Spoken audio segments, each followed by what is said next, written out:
Hi everyone! This is Clint Ganzan, ang malbaserong bahagari ng Oman. Ayan, magandang umaga, tanghali, gabi.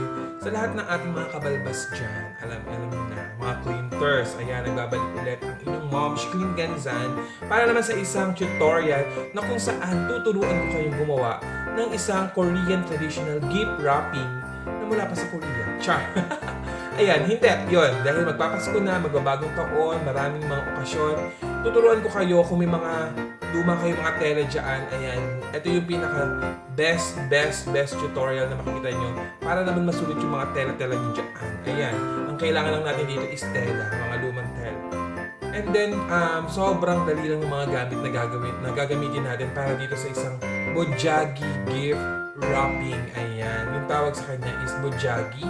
It is a traditional Korean traditional gift wrapping kung saan talagang malalaman at matututo kayo. And napaka-cute din niya. Bibigyan ko kayo ng dalawang klase. Meron akong 2 boxes dito na kung saan ibang style ang i-handle ko sa inyo. Kaya guys, at mahinintay nyo, tara na! Magbalutan na tayo. Ganon. And for our materials, ayan, meron tayong gunting, ayan, sticker na ilalagay natin mamaya.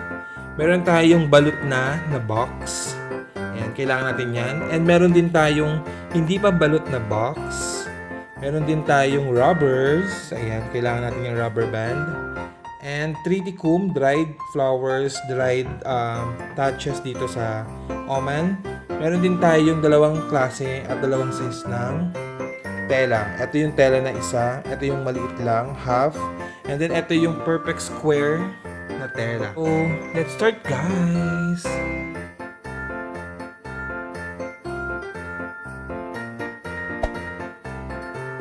So, sa ating unang gagawin, bali, dito muna tayo sa balot na. Ayan, kung nakikita nyo guys, balot na siya.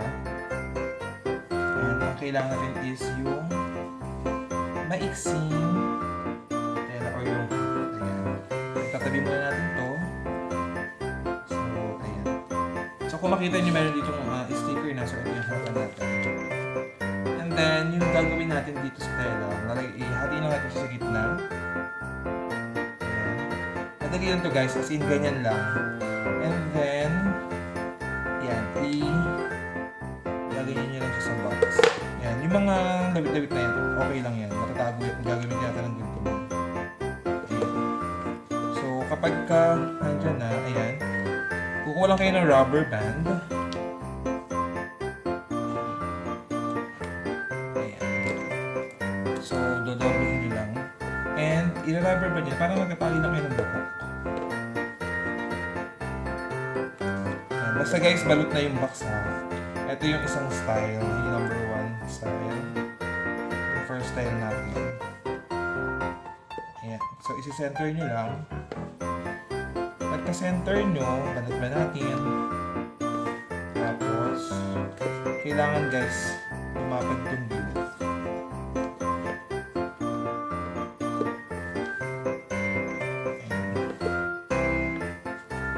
Pag na-perfect nyo na, nakuha nyo yung pinaka-center niya.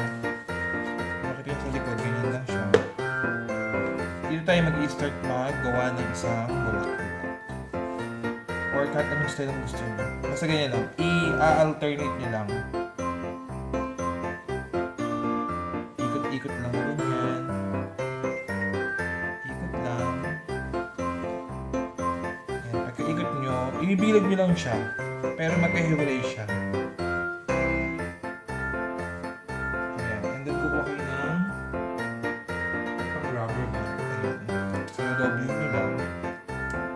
Pagka-doble nyo, lagyan nyo sa gitna. Pailalim siya. Ayan.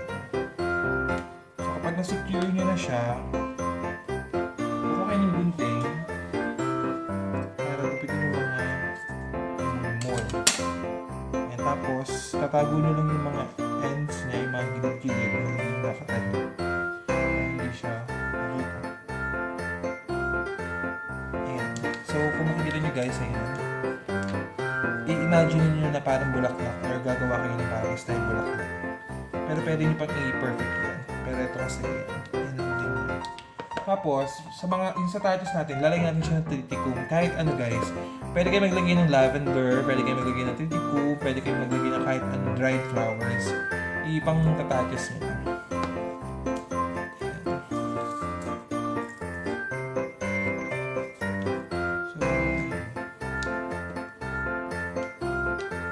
Ganyan. Isa tong way. Pwede nyo yung gawin sa iba't ibang sizes ng box. So, kahit small, medium, large, pwede nyo yan gawin. Ayan. Ito yung bali center Bojagi. Ayan, center Bojagi. Dito lang sa gitna lang natin yung nilagay. Ayan. Para na to sa, sa mga pangmadalian. And then, after naman, sabi muna natin ito. Siyempre, nakalagay na yung dito, yung sticker, nilagay ko. Ito yung aming flower shop name. Masarap. And then, the next naman natin, kung napapansin nyo, di ba meron tayo? Ito naman, yung perfect square. Kahit hindi siya perfect. Yan. Parang pag-ibig lang yan. Pipili ko mahalin ng iyong jowa kahit hindi mo siya.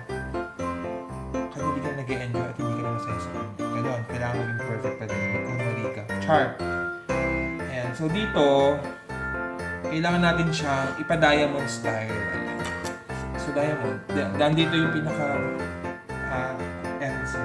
Kasi sa gitna, lalagyan natin yung box sa gitna. And then, ipo-fold lang natin siya papunta dito sa akin. Tapos, yung nandito naman sa dulo, i-fold naman natin papunta dito sa unahan. So, baliktaran lang. Tapos, syempre, kailangan natin siyang i-fold ulit at gawin pantay yan. Pantay natin yung pinaka-screw.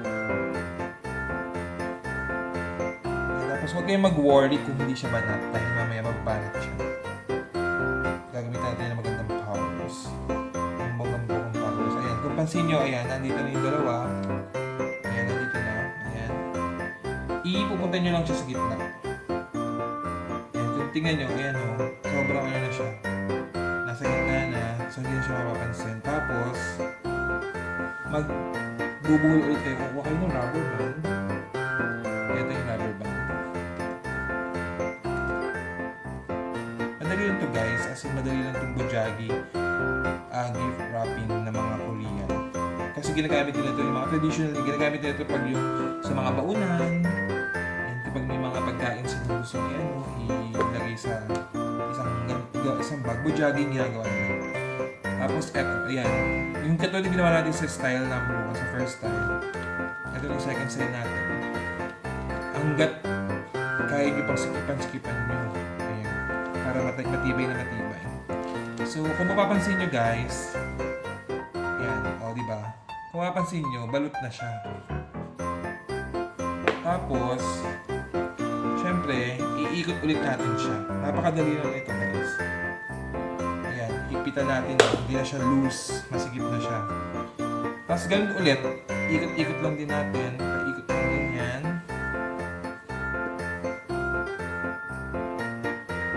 Ikot lang. As in, iikot mo lang siya, iikot. Meron akong sa inyo mapakitang style. Ito yung style na pwede natin gawin na, kumbaga, pwedeng, sa double, kasi yung harapan at likod.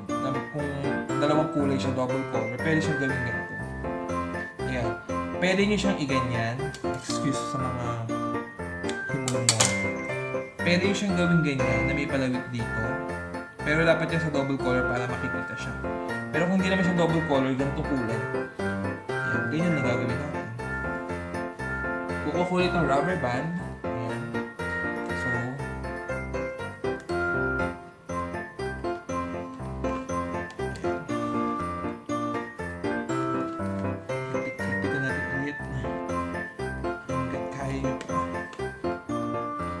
tapos, kailangan sanay kayo magtago ng mga rubber bands. Tulad niyan, nakikita pa din siya. Gagawin nyo, kukuha kayo ng isang piraso.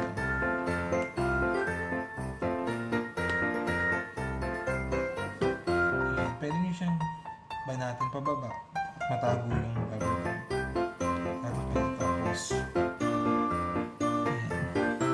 itatago nyo siya, ibababa nyo na ganyan, tapos gagawin nyo isla na bulaklak. Kailangan guys, pag gumagawa kayo ng mga gift wrapping, tago yung mga scotch tape, tago yung mga rubber bands, para malinis. It looks professional.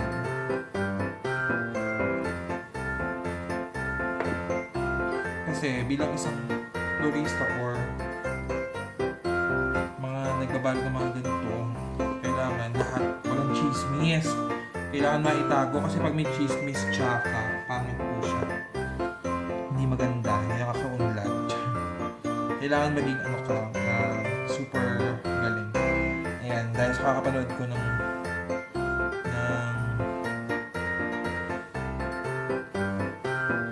Netflix na video and Clea. Ito na ako sa mga ganyan. Ayan, kung mapapansin mo, tago na siya. So, ayun lang. Ito yung second sale natin. Ito yung full Bojagi gift wrapping. Tapos, lilin lang natin siya ng mozzarella sticker. Kahit saan dyan. Ayan. Pwede nyo siya lagyan ng mga ibang mga bright colors na bright flowers para naman lumutang siya. Or makita siya. Ganon. Pwede nyo siyang lagyan ng isang pirasong 3D comb somewhere. Para magkaroon siya ng accent.